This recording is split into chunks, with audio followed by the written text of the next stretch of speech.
베드로후서 3장 17절에서 18절 말씀입니다. 이 두 절 말씀 우리 합독해서 한 목소리로 읽도록 하겠습니다. 그러므로 사랑하는 자들아, 너희가 이것을 미리 알았은즉 무법한 자들의 미혹에 이끌려 너희가 굳센 데서 떨어질까 삼가라. 오직 우리 주 곧 구주 예수 그리스도의 은혜와 그를 아는 지식에서 자라가라. 영광이 이제와 영원한 날까지 그에게 있을지어다. 아멘. 일여전도에 나오셔서 특송하시겠습니다.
아멘. 감사합니다. 우리 일여전도에 보니까 우리 교회에 거의 기둥과 같으신 분들인 것 같아요. 정말 건강하시고 또 강건하시라고 우리 격려의 박수 하겠습니다. 감사합니다. 우리 함께 베드로후서 3장 17절에서 18절까지 말씀, 하나님은 우리의 성장을 바라신다 라는 제목으로 함께 은혜를 나누도록 하겠습니다. 우리 말씀을 듣기 전 옆 사람 바라보면서 이렇게 인사하겠습니다. 믿음이 성장하기를 원합니다.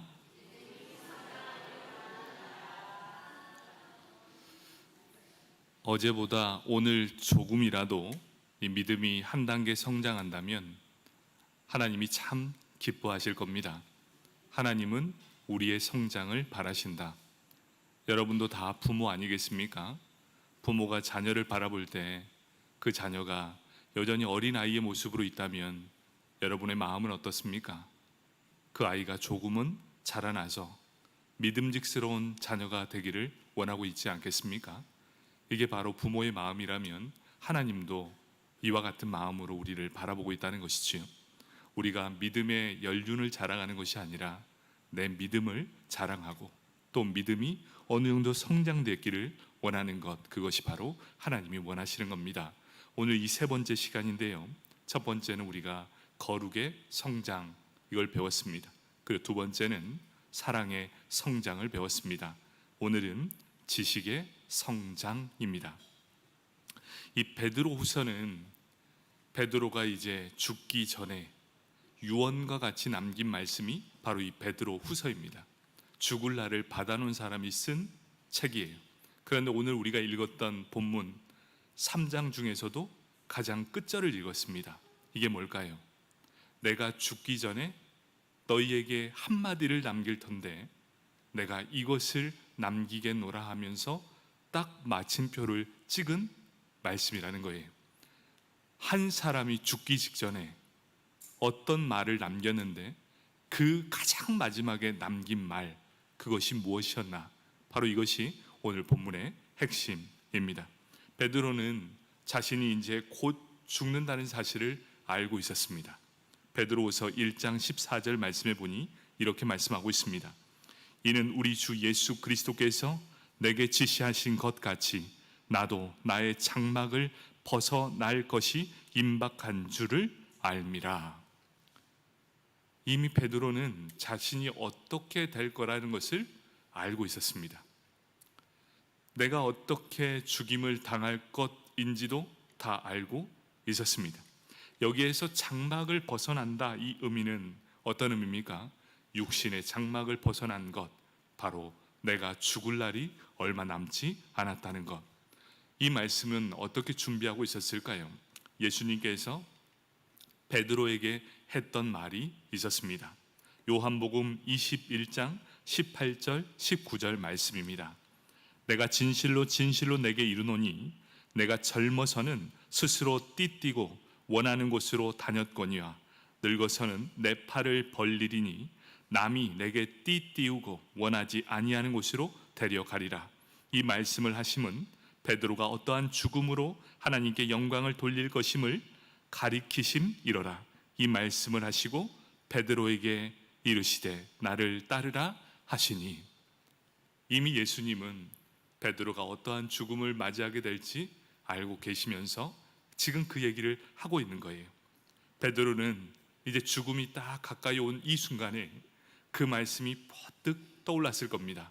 아, 그때 예수님이 나한테 했던 그 말씀, 아 맞다, 그것이 번뜩 기억나게 될 것입니다.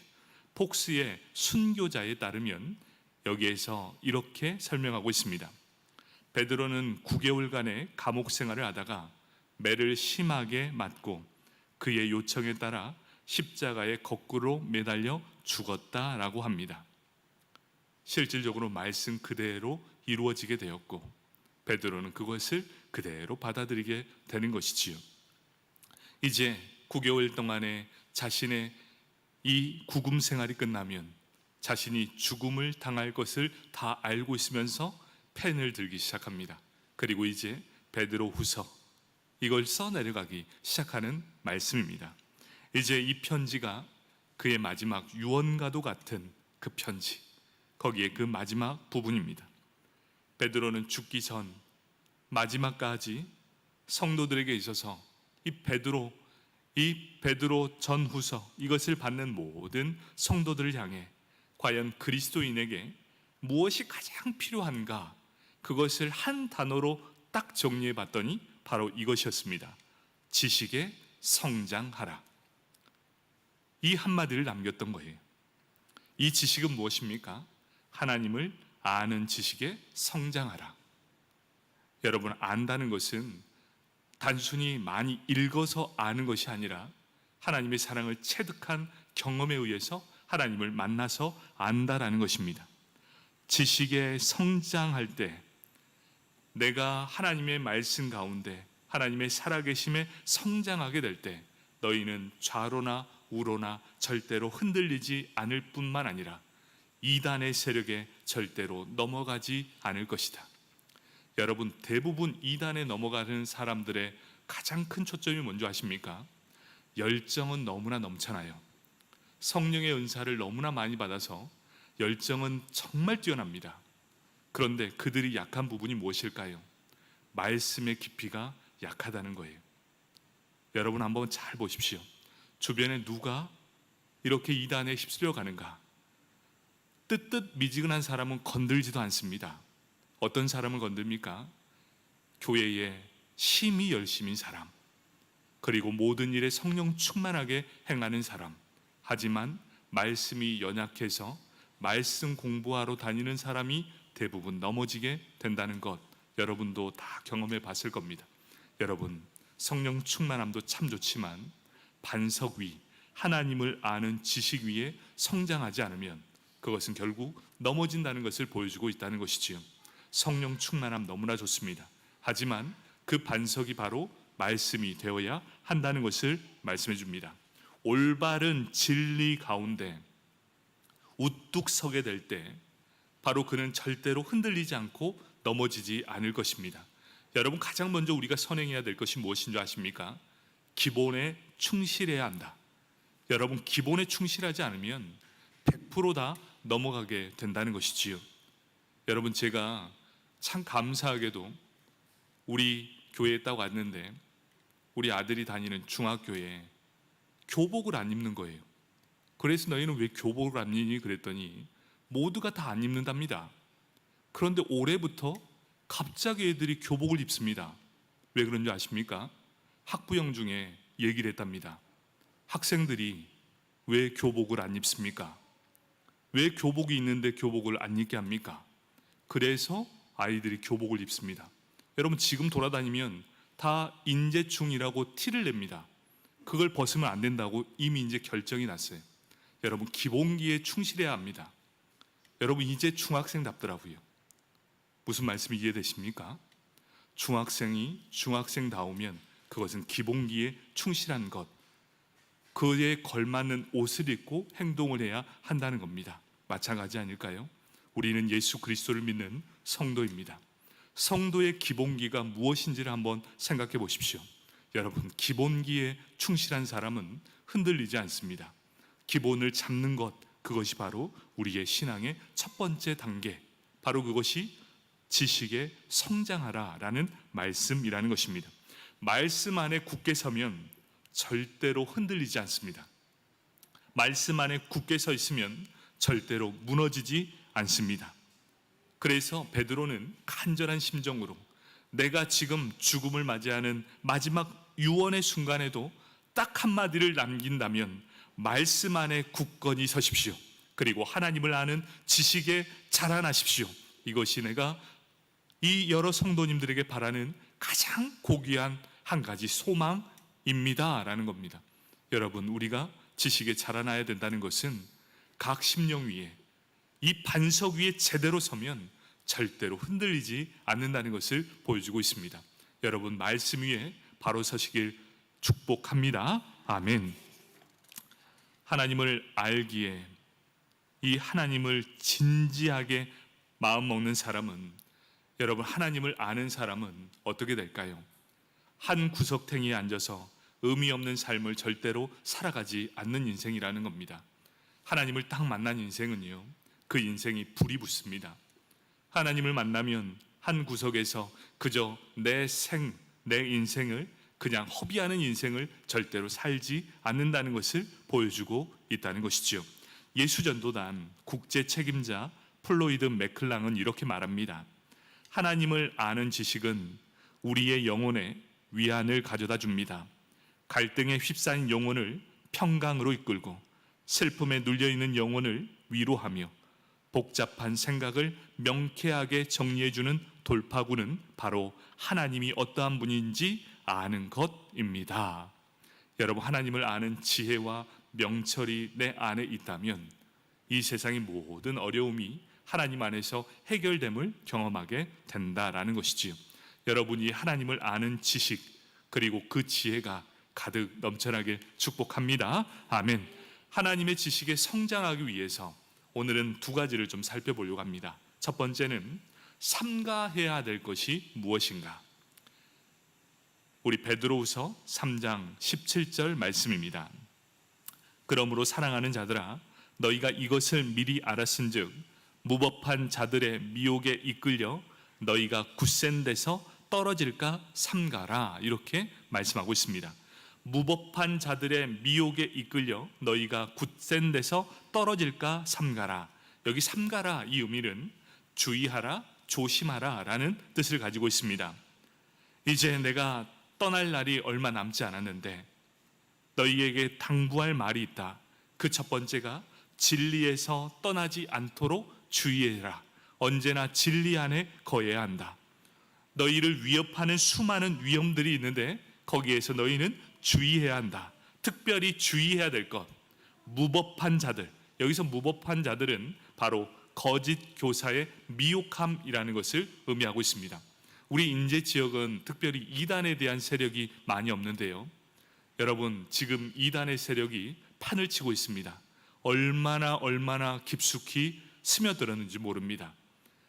인제 지역도 이제는 점점 이 이단의 세력에 물들어 갈 때가 이제 곧 올 겁니다. 여러분, 마지막 때가 되면 이단이 더욱더 더 예수를 잘 믿는 것처럼, 그들이 더 하나님을 잘 믿는 것처럼 여러분을 향해 미혹해 올 거다, 이렇게 말씀합니다. 2000년 전 이것을 미리 예견하고 우리에게 말씀해 주었던 것입니다. 그들은 진리가 아닌 것들을 다른 사람에게 전하면서 그것이 정말 하나님이 하신 말씀처럼 둔갑하게 될 것입니다. 여러분, 이럴 때 우리가 어떻게 해야 되겠습니까? 하나님의 말씀을 더 많이 알아야 한다. 여러분도 하나님의 말씀에 더욱더 가까이 가야 함을 보여주고 있다는 것입니다. 그들의 말씀은 절대적인 가치가 아니라 그들은 인정하지도 않습니다. 하나님의 법에 굴복하지도 않습니다. 자신들만의 하나님을 만들고 그들을 섬기도록 하게 된다는 것입니다. 결국 그들이 하는 하나의 방법이 뭔지 아십니까? 예수 말고도 다른 구원이 있다라고 말하는 것, 그리고 예수뿐만 아니라 내가 바로 너희의 구원자다라고 둔갑하게 된다는 것입니다. 여러분, 우리나라에만 거짓 예수가 얼마나 많은지 모릅니다. 전 세계적으로 참 뛰어난 나라가 우리나라인 것 같습니다. 우리나라의 거짓 예수가 거의 18에서 20명이 된답니다. 그야말로 참으로 대단한 나라입니다. 그런데 이런 미혹에서 우리가 날마다 주의하라, 이렇게 명령합니다.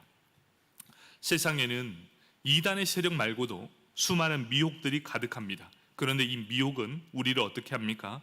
굳센 데서 떨어뜨리려 한다. 여러분, 우리가 굳세다, 이런 이야기는 무슨 말씀입니까?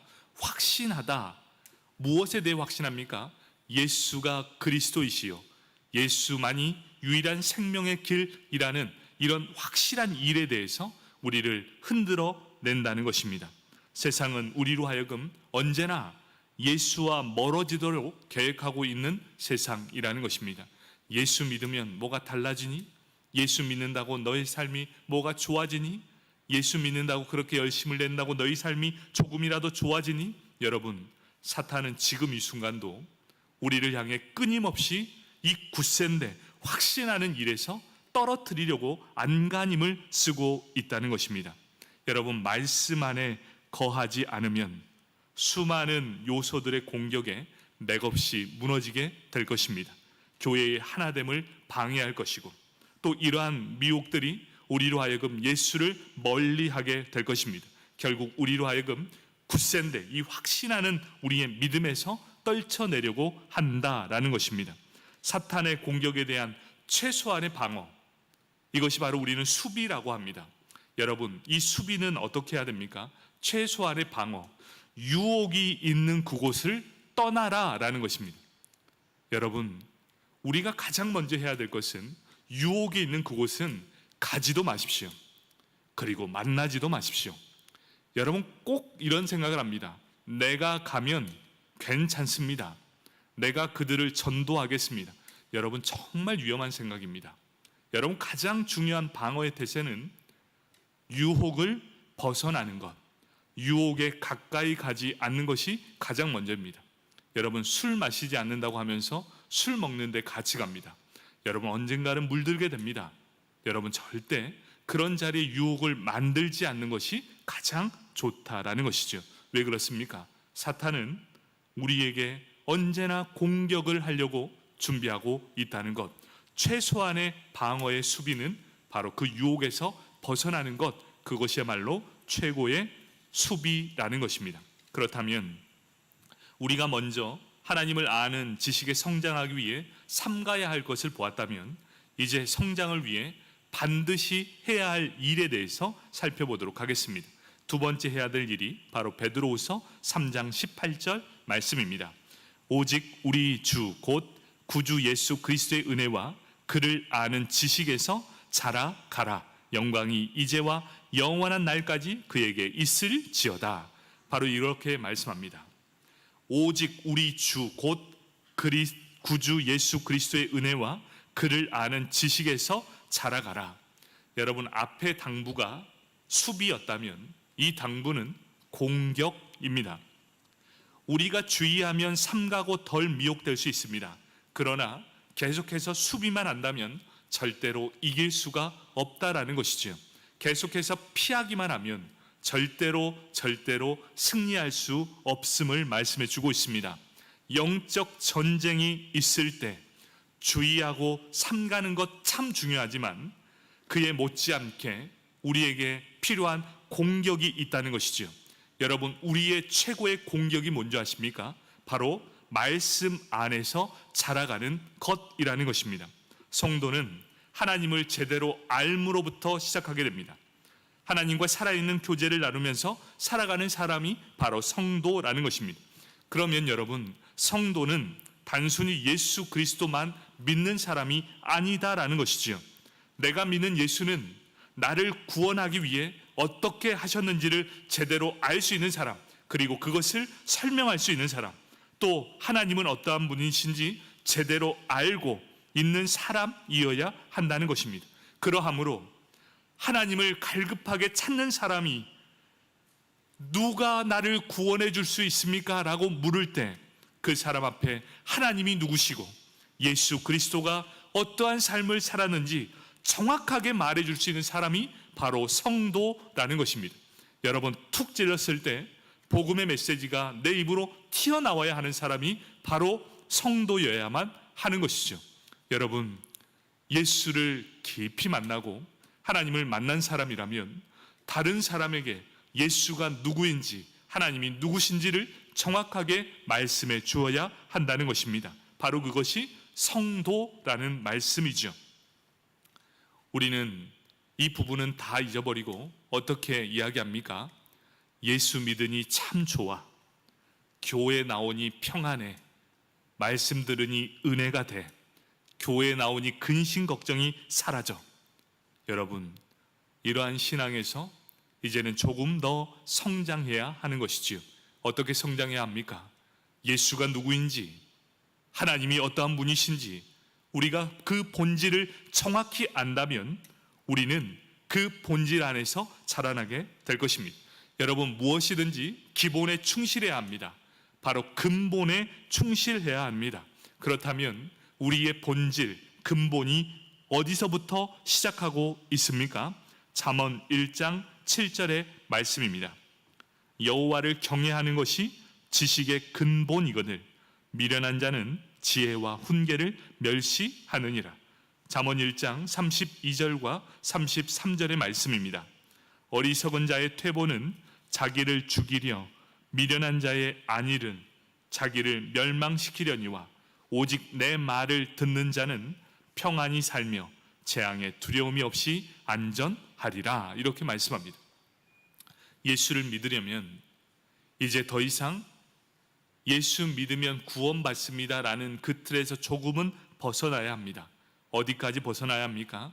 여호와 하나님을 경외하는 것, 이것부터 먼저 회복해야 한다는 것, 바로 기본기에 충실해야 함을 말씀해 주고 있습니다. 여러분, 하나님을 믿는 사람은 하나님의 사랑을 아는 사람입니다. 우리는 두 가지를 동시에 알아야 합니다. 하나님은 어떠한 하나님이십니까? 사랑의 하나님. 하나님은 어떠한 하나님이십니까? 바로 공의의 하나님.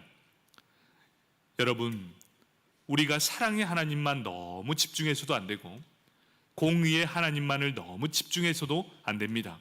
사랑과 공의를 다 가지고 계시는 분이 바로 여호와 하나님이십니다. 여러분, 하나님을 두려워하지만 저는 하나님이 너무 좋습니다. 여러분, 이런 마음이 있어야 돼요. 하나님은 우리를 너무나 사랑하시지만 때로는 죄에 대해서 공의로 행하시는 분, 그분이 여호와 하나님이십니다. 그럼에도 불구하고 우리를 여전히 사랑해 주시는 분, 그분이 하나님이십니다. 바로 사랑과 공의가 공존하시는 분, 그분이 바로 여호와 하나님이시라는 것. 바로 이러한 사람들은 어떻게 살아갑니까? 여호와 하나님을 믿으면서도 균형 잡힌 생활을 하게 된다는 것입니다. 하지만 그들 안에서 이렇게 말합니다.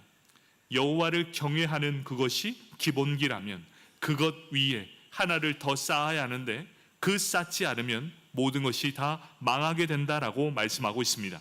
호세아서 4장 1절에서 3절까지 말씀입니다. 이스라엘 자손들아, 여호와의 말씀을 들으라. 여호와께서 이 땅 주민과 논쟁하시느냐니 이 땅에는 진실도 없고 인애도 없고 하나님을 아는 지식도 없고 오직 저주와 속삭임과 살인과 도둑질과 간음뿐이요 포악하여 피가 피를 뒤이음이라. 그러므로 이 땅이 슬퍼하며 거기 사는 자들과 들짐승과 공중에 나는 새가 다 쇠잔할 것이요 바다에 고기도 없어지리라. 이렇게 말씀하고 있습니다. 여러분, 기본적인 기본기는 여호와를 경외함이 밑바탕에 깔려 있습니다. 그리고 그 바탕 위에 무엇이 세워져야 합니까? 하나님을 아는 지식이 쌓아져야 한다는 것입니다. 그런데 이 호세아서에서 보여주는 것이 무엇입니까? 기본기가 사라지니, 여호와 하나님을 경외하는 것이 사라지니 하나님을 아는 지식이 없어집니다. 그러니 이 땅에 무엇이 임하게 됩니까? 저주와 속임과 살인과 도둑질과 간음, 이 모든 피가 피를 뒤이음, 바로 죄로 물들어가는 것을 보여주고 있다는 것입니다.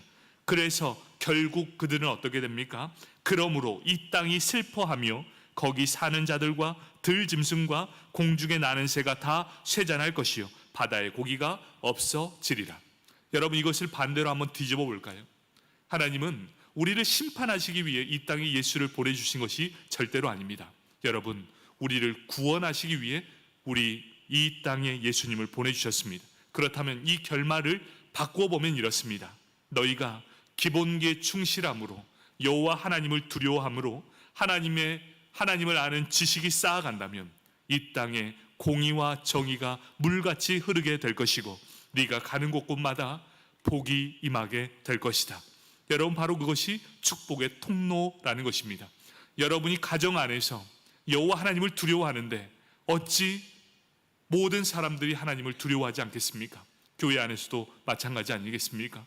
우리가 먼저 된 자로 하나님을 두려워하고 경외하는데 감히 누가 하나님을 두려워하지 않겠습니까? 바로 우리의 기본기 안에 하나님을 아는 지식과 지혜가 넘쳐난다면 가정이 살게 될 것이고 교회가 살게 될 것이다 라고 말씀해 주고 있다는 것입니다. 그렇기에 하나님을 아는 지식이 자라나야 된다. 내가 살아있는 날 동안 하나님을 아는 지식의 성장을 예수고 헌신해야 함을 말씀해 주고 있습니다. 여러분, 신명기 4장 10절에서 이렇게 말씀합니다. 내가 호렙산에서 내 하나님 여호와 앞에 섰던 날에 여호와께서 내게 이르시기를 나에게 백성을 모으라. 내가 그들에게 내 말을 들려주어 그들이 세상 사는 동안 나를 경외함을 배우게 하며 그 자녀에게 가르치게 하리라 하시매. 여러분, 하나님께서 직접 이렇게 말씀해 주셨습니다. 그들이 세상에 사는 날 동안 하나님은 나를 경외하는 것을 배우게 할 뿐만 아니라 그들에게 그 자녀가 하나님을 경외할 수 있도록 가르치리라. 바로 이것이 하나님이 우리의 성장을 바라시는 간절한 마음이라는 것이죠. 여러분의 믿음은 여기에서 끝나는 것이 아닙니다. 여러분의 믿음을 자녀들이 볼 것이고 손자 손녀들이 보게 될 것입니다.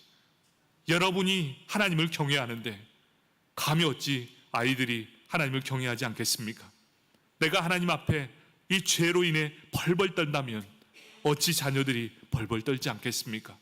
바로 우리의 삶을 통해 내뿐만 아니라 우리 자녀들에게 그것을 가르치라라고 명령하고 있다는 것이지요. 여러분, 이 세상 사는 놀 동안 나를 경외함에 배우게 할 뿐만 아니라 그 자녀들에게 가르치며 사는 인생이 되어야 한다는 것을 분명하게 말씀하고 있습니다. 지식이 자라나야 하나님을 아는 지식이 성장하게 됩니다. 그래야 우리가 산다라고 말씀하고 있습니다. 사랑하는 성도 여러분, 말씀은 성경에 있는 것이 전부가 아닙니다. 여러분, 말씀은요, 생명력이 있고 생동력이 있습니다. 여러분, 말씀을 가까이 해 보십시오. 어느 순간 이 말씀이 살아 원동력이 있어 우리에게 그대로 들려지게 됩니다. 여러분, 이것은 하나님께서 우리에게 주신 특권입니다. 성령 하나님께서 기억나게 하시는 분이 바로 여호와 하나님이십니다. 여러분, 기억나게 한다는 것이 무엇입니까? 내가 읽고 본 것을 하나님의 성령으로 기억나게 하시는 거예요. 여러분이 그래서 예배를 드릴 때마다 듣는 말씀이 기억나게 하실 것이고, 여러분이 말씀을 읽고 들을 때에 놀랍도록 이 하나님의 축복이 임하게 될 것인데, 내가 가장 힘들고 어려울 때 하나님의 이 음성이 말씀으로 들려올 때가 참 많다는 겁니다. 여러분, 그때를 위해서 말씀을 많이 읽으십시오. 그리고 어느 순간 내가 지쳐 쓰러질 때에 세미한 음성 가운데 하나님의 음성을 들을 때가 있을 것입니다. 여러분, 이것이 바로 지식에 자라나는 것입니다.